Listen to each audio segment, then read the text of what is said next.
Salut à tous et rebonjour en fait, puisque je viens de sortir juste une vidéo pour parler d'une astuce sur le fait de pouvoir débloquer l'accès au sous-compte sans être VIP 1 sur Binance. Donc deuxième vidéo de la journée, j'enchaîne pas mal ces derniers temps. Mais bon, j'en profite avant que ma deuxième fille arrive, ce qui devrait être le cas incessamment sous peu. Donc, on fait le point sur les mandats de gestion, les outils de copy trading, les outils de bots de trading automatique sur lesquels je me suis positionné. Donc, comme je le fais régulièrement, on va faire le point un petit peu sur l'évolution de tout ça. C'est assez intéressant là, puisque du coup, on a vu dans un bas de marché, c'était du coup le mois dernier. Et puis là, avec un marché qui, a priori, est en train de repartir. En tout cas, on a des perfs qui sont plutôt pas dégueux. Et je suis assez content d'avoir fait de l'accumulation sur le bas du range. Là, il y a des trucs qui ont fait déjà des x2 assez allègrement, ou même plus, comme le XRP. Bah voilà, c'est quand même sympa. Ça fait des petites plus-values qui sont pas dégueu. Ça, j'en avais déjà parlé aussi. Mais bon, voilà, je me m'éloigne du sujet. On recentre. Donc, les mandats de gestion. On va parler. De quoi on va parler? Alors, attendez, tac, voilà. On va parler de Napoléon Crypto, on va parler de Invao, on va parler de Diabolo Trading, on va parler de The Investor, on va en parler du monde de gestion DSM de Alex de CoinTips, on va parler de Krill, on va parler de Wallinvest et on va parler de Cryptelite et aussi, ah oui, de Napbots tout court, puisqu'il y a Napoléon Crypto d'un côté qui est pour les portefeuilles de 100K et plus et Napbots qui est plus mainstream, on va dire. Voilà, ça commence à en faire quelques-uns quand même. C'est assez amusant comme aventure et puis de vous faire partager tout ça. Merci à tous ceux qui me parlent de projets, puisque là j'ai attaqué avec Wallinvest ce matin. Je faisais un post sur à la fois LinkedIn, Twitter, YouTube pour pouvoir vous prévenir. Donc je me suis lancé avec 3500 $. 3005, ouais c'est ça, 3005. Donc voilà, il se rajoute aux expérimentations. Et donc voilà, c'est parti, on fait le point sur l'évolution, comment ces différents mandats de gestion ont pris donc la hausse depuis maintenant un mois. Alors, on va commencer, on va aller sur Binance. Donc là, vous voyez l'ensemble de mes sous-comptes sur Binance. On a donc déjà Napoléon. Alors Napoléon, ils ont fait du recover puisque j'étais tombé à... alors, quand j'ai fait ma vidéo, je vous mettrai le lien en haut à droite, où je me lançais avec les 700 000, c'était, je sais plus, autour du 10 mai, un truc comme ça. En tout cas en mai, voilà, mi-mai, on va dire. J'avais 190 000, 180 000, je dis bêtises, 190 000 à ce moment-là sur Napoléon. Je suis tombé jusqu'à 70 000, 77 000. Enfin voilà, vous avez l'historique de toute façon, je vous ai fait le suivi de la perf. Et bon, là, ça remonte. Alors, heureusement, puisque du coup, ça avait quand même bien baissé. Donc, là, je peux vous le montrer. Là, on a, on a le portefeuille spot d'un côté.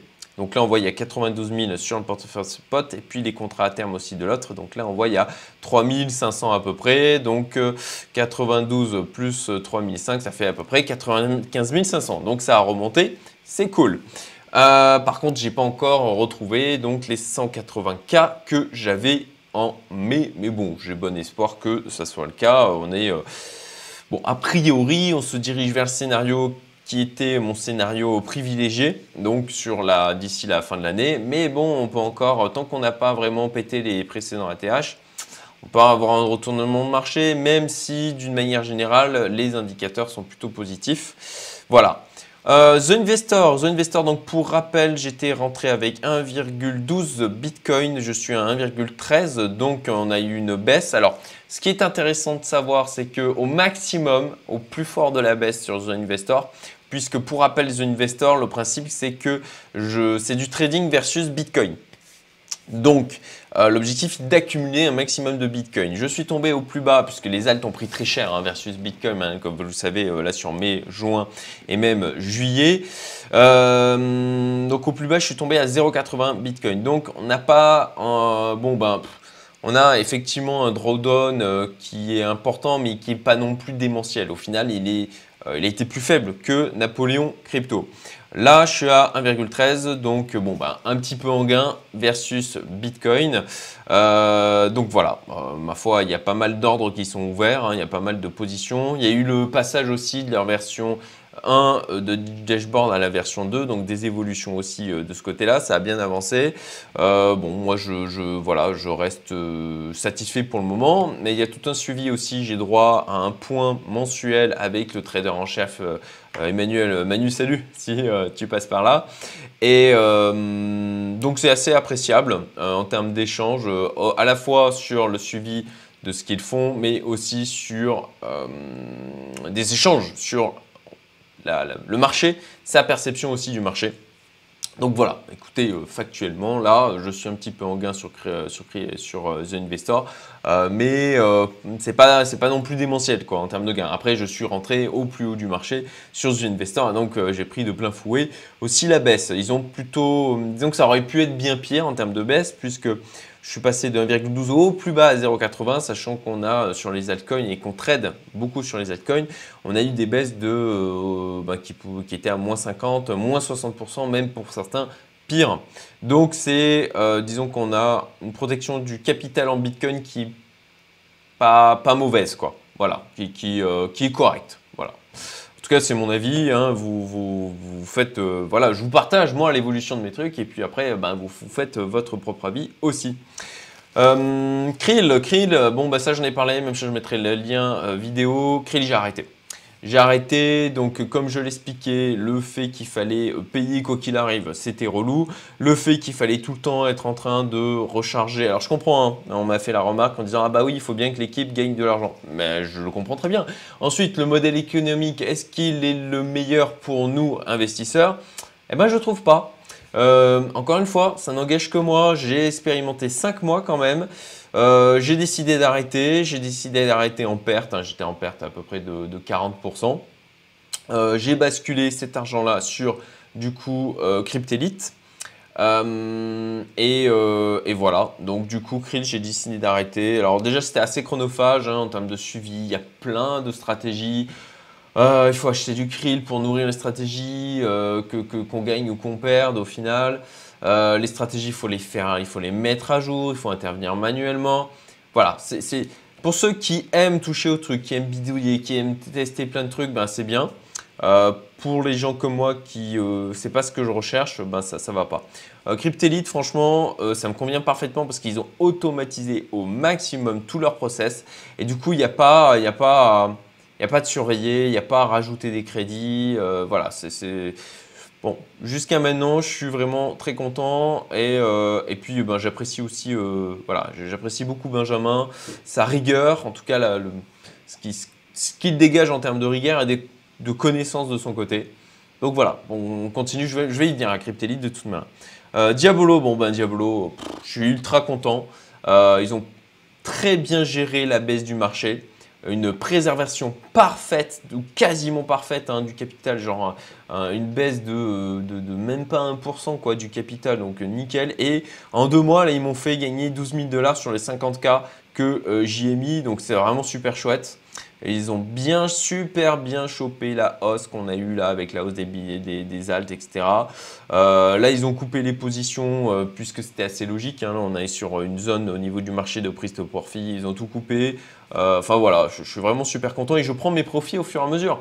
Donc, j'ai même pas profité de l'effet on va dire d'intérêt composé entre guillemets en réinvestissant le capital. Donc moi je laisse les 50K et je prends des profits au fur et à mesure. Donc en 2 mois, ça m'a permis de prendre 12K de profit et voilà, c'est cool. Franchement, je suis super content de Diabolo. Là, vous le voyez, j'ai 50 350 $. Alors, c'était en phase de bêta. Je me suis engagé sur la bêta Binance trop tôt. Du coup, j'ai essuyé les plâtres hein, de ce qui est une bêta, forcément, des ajustements au niveau de l'API, etc. Mais bon, ça fait partie du jeu. Néanmoins, franchement, en termes, encore une fois, de réactivité exemplaire. Ils sont vraiment top. Effectivement, il y a des aléas sur le fait, mais c'est de la bêta. Donc voilà, et ils me font gagner de l'argent. Alors oui, à noter par contre, je ne suis maintenant plus que Gabix. J'ai arrêté de suivre Mister Discount. Pourquoi?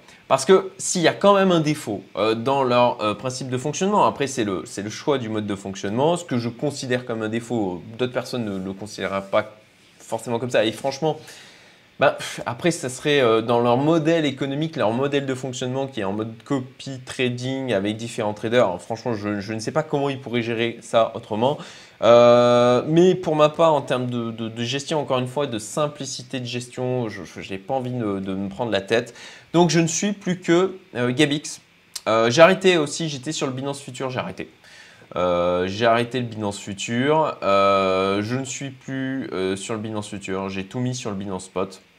Et je ne suis que Gabix sur le Binance Spot. Donc effectivement, j'ai fait un all-in Gabix.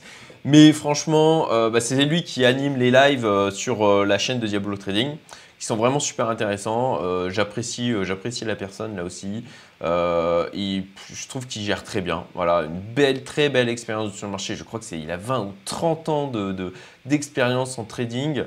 Donc voilà, moi je fais un follow uniquement de Gabix aussi parce que en fait, le terme m'échappe, mais les plus hauts pour pouvoir calculer les fees que vous devez payer se font sur chaque trader. Et donc, j'ai eu le cas où Gabix avait bien performé et Mr Discount n'avait mal performé. Et donc, je me retrouvais au final avec un peu de perte, malgré le fait que Gabix avait bien performé et avec aussi des crédits qui diminuaient parce qu'il fallait quand même que je paye la performance de Gabix parce que la performance de l'un ne va pas compenser la mauvaise performance d'un autre trader. Donc c'est pour ça qu'en termes de simplicité de gestion, j'ai décidé de ne suivre maintenant que Gabix et parce que aussi je trouve qu'il fait du très bon boulot quoi. Enfin voilà. Après est-ce que en termes de résilience c'est la meilleure chose à faire? Clairement pas. Mais j'ai décidé de gérer comme ça et je suis à l'aise avec ça. Voilà, je vous partage encore une fois moi ce que je fais et c'est pas il faut surtout pas faire du copier-coller. Chaque stratégie dépend de votre aversion au risque ou pas, des montants que vous mettez en place. Donc ça moi je fais du partage de connaissances. Encore une fois, ce n'est pas du conseil en investissement. Vous connaissez le disclaimer, tout ça. Donc voilà, Diabolo, ultra content de l'expérience Diabolo. Cryptelite. Alors, Cryptelite, c'est sur le contrat à terme. Là, je vous montre le dashboard. Donc, c'est assez récent puisque je me suis lancé il y a genre 15 jours, si je me souviens bien. Donc, Cryptelite, voilà, je suis en gain de 900 $ avec un peu moins de 5000 $ du coup d'investi. Sachant que j'avais commencé avec 3000 si je me souviens bien. Et j'ai rajouté donc ce que j'avais mis sur Krill sur Cryptelite. Donc, 900 $ de profit. C'est cool. Voilà, ma foi, il gère bien. Il gère bien. Alors, ce qui est intéressant avec Cryptelite, pour rappel, c'est qu'ils ont fait de la perf même dans la phase de baisse du marché en mai, juin. Et donc, ils ont un beau niveau de résilience. Et puis, ils ont fait de la perf, je crois, autour de… je ne veux pas dire de bêtises, mais c'est dans les 10% en fin de compte sur le mois de mai et sur le mois de juin. Donc, voilà. Alors, à la rigueur, ils font moins de performance au final que Diabolo en ce moment. Quoique même pas. Alors c'est Invao, on va y venir, mais Invao ils font vraiment des super perfs là, ils font un recover du capital qui est vraiment excellent. Mais c'est la puissance de leur diversification aussi sur les alts en comparant avec Napoléon Crypto, mais bon, on va y venir, je me disperse, désolé. Mais voilà, pour revenir à Cryptelite, voilà, ça tourne bien, automatisation quasi totale, les frais sont prélevés automatiquement. Le seul truc qui est relou là, c'est que maintenant Binance, vous avez vous devez être niveau 1 au niveau du Know Your Customer. Et comme j'ai créé un deuxième compte Binance et qu'on ne peut pas avoir deux comptes Binance à son nom, le truc c'est que je vais devoir voir pour migrer en fait au niveau du prélèvement des frais. Donc je ne sais pas encore comment je vais faire, mais je vais devoir trouver une solution parce que du coup je faisais le prélèvement des frais sur mon autre compte Binance qui permettait de mettre juste le capital alloué au prélèvement des frais. Donc je ne sais pas encore comment je vais gérer ça, je vais voir. Et sur Napbots, là, alors Napbots, on va y venir après. Mais sur Napbots, je vais devoir migrer sur FTX puisque j'utilisais du coup le compte futur Napbots de cet autre compte pour pouvoir faire tourner Napbots. Donc je vais migrer au niveau de Napbots sur FTX et puis sur Cryptelite pour le prélèvement des frais. Je ne sais pas encore, j'ai prévu de me pencher dessus demain matin. Donc voilà pour Cryptelite de la perf, c'est cool. Wall Invest, alors Wall Invest, vous m'en avez parlé à plusieurs reprises, je vous en remercie. Je me suis penché sur le projet, ça m'a l'air intéressant, donc j'ai décidé de tester. Voilà, j'ai pas alloué un capital délirant, encore une fois, relativement parlant. J'ai mis 3500 $. 3500 $, d'ailleurs que j'ai récupéré de mes gains au niveau de Diabolo Trading, donc c'est du free money quasiment. Et je les ai disposés donc là sur All Invest. Alors il faut absolument avoir du BNB. Même chose, là l'avantage c'est que j'ai utilisé un sous-compte Binance pour pouvoir mettre en place All Invest. Hein, c'est l'utilité d'avoir accès au sous-compte Binance. Et il faut un peu de BNB dessus, donc j'ai mis un peu de BNB voilà, pour 100 $. Et donc j'ai mis 3500 $ d'USDT. Les BNB étant la partie donc, pour pouvoir payer les frais au niveau de Binance, obligatoire. Et ensuite, ben, à la fin du mois, ils vous font une facture de 20% et vous pouvez payer en, comment ça s'appelle, en crypto.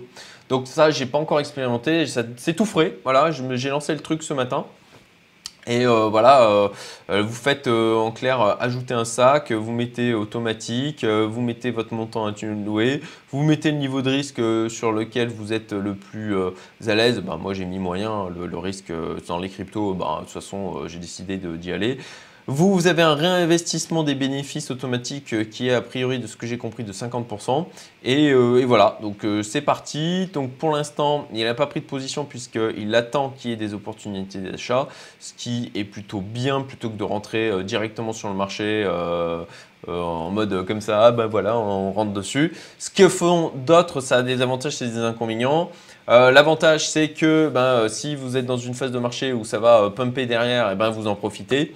L'inconvénient, si vous êtes dans une phase de marché où vous êtes sur un haut de marché et que derrière ça crache, et ben, du coup, vous en profitez aussi de la même manière, mais en perdant de l'argent cette fois. Voilà.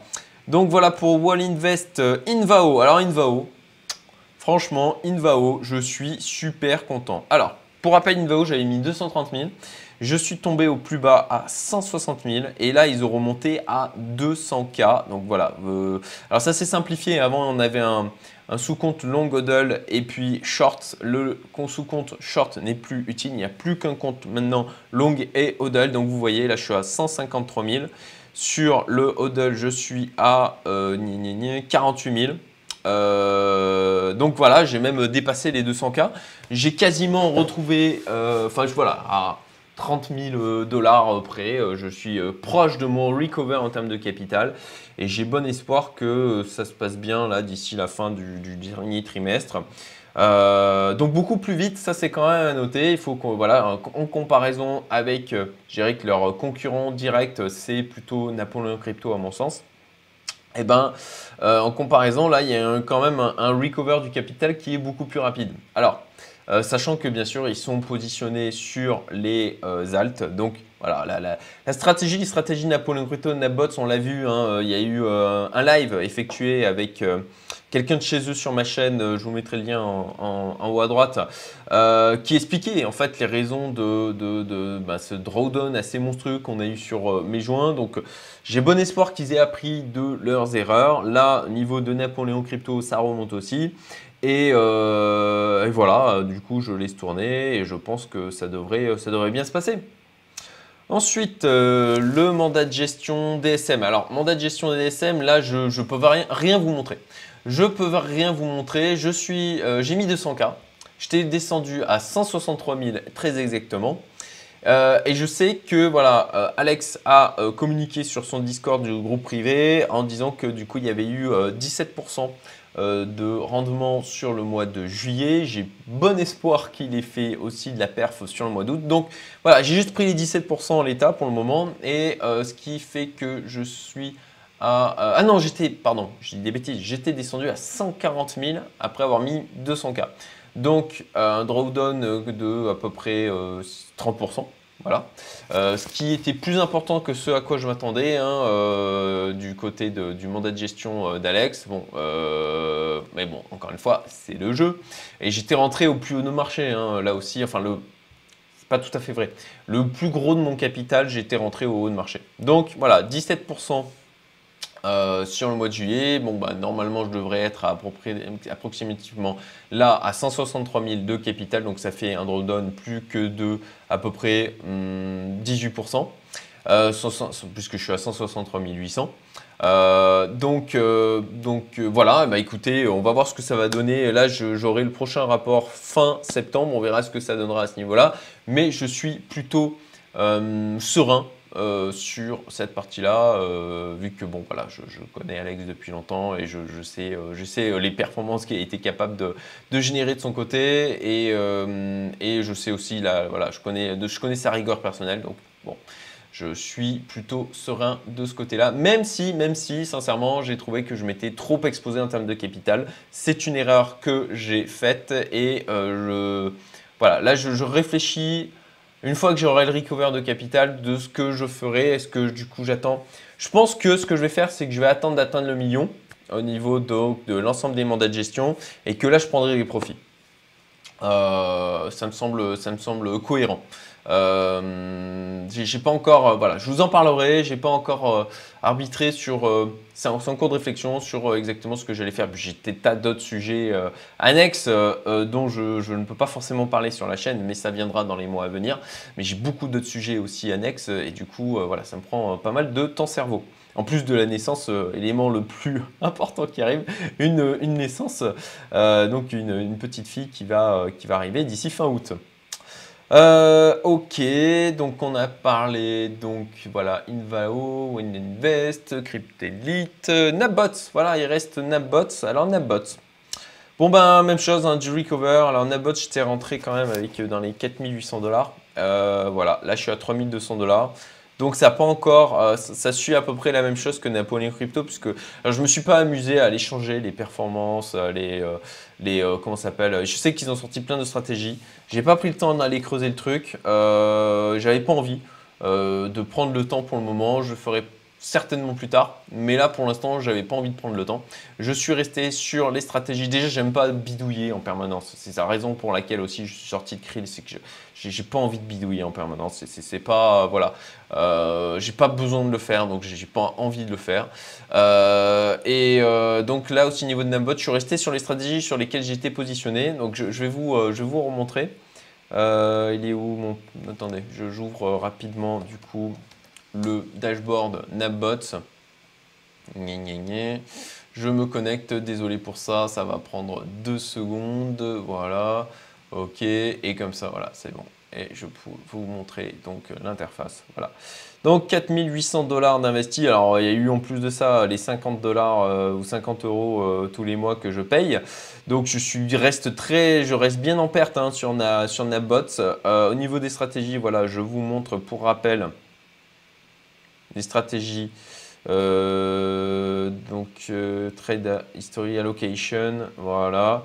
Voilà, je suis à 50% sur Onyx Panda, maintenant ça s'appelle, et puis Musgravit Ship. Bon, ils ont grave craqué sur tous les noms, c'était rigolo. Et donc c'est BTC, ETH, long et puis long short. Voilà. Donc je n'ai pas envie de bidouiller en permanence les stratégies, j'ai pas envie de bidouiller en permanence les leverage, etc. Je sais que je connais, c'est mon beau-frère, salut à toi Joe, qui effectivement, lui il aime ça, donc il le fait et il s'en sort bien puisque lui par contre il est à x2 sur Napbots, mais bon pour ma part j'ai pas envie de le faire, donc voilà, encore une fois, j'ai un niveau de capital là qui est pas énorme sur Napbots, relativement parlant.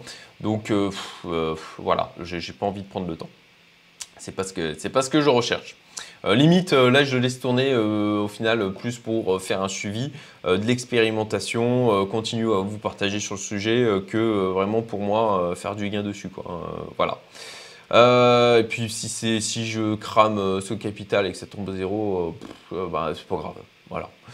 Je pense pas que ça arrivera, hein. Encore une fois, ça me fait, c'est jamais avec plaisir que je fais cramer 3000 $ quoi.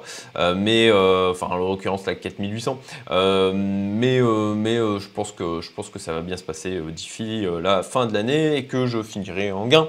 Voilà tout. Ok, bon bah écoutez, je crois que j'ai fait le tour. Oui, j'ai fait le tour. J'espère que vous avez trouvé ça utile. Comme d'habitude, si vous trouvez les liens pour vous inscrire sur toutes ces plateformes dont je vous parle en description de la vidéo ou épinglé au niveau du commentaire. Vous gagnez des bonus en passant par mes liens justement de parrainage à chaque fois. Moi, ça me permet de faire le tracking, j'y gagne un petit peu. Franchement, c'est pas ça qui me fait vivre, mais bon, c'est toujours cool de générer un petit peu d'argent comme ça.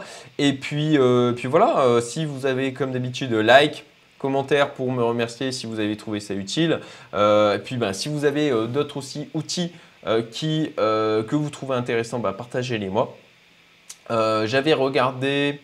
Ah punaise, j'avais regardé un truc qu'on m'avait partagé et puis j'avais décidé de ne pas y aller. Je me souviens plus du nom, mais je vous en parlerai éventuellement dans la prochaine vidéo aussi si j'y pense. Et puis voilà, écoutez, partagez la vidéo, ça sera cool. Et puis je vous souhaite à tous une excellente journée et puis de très bonnes vacances si c'est le cas pour vous. À bientôt, salut à tous!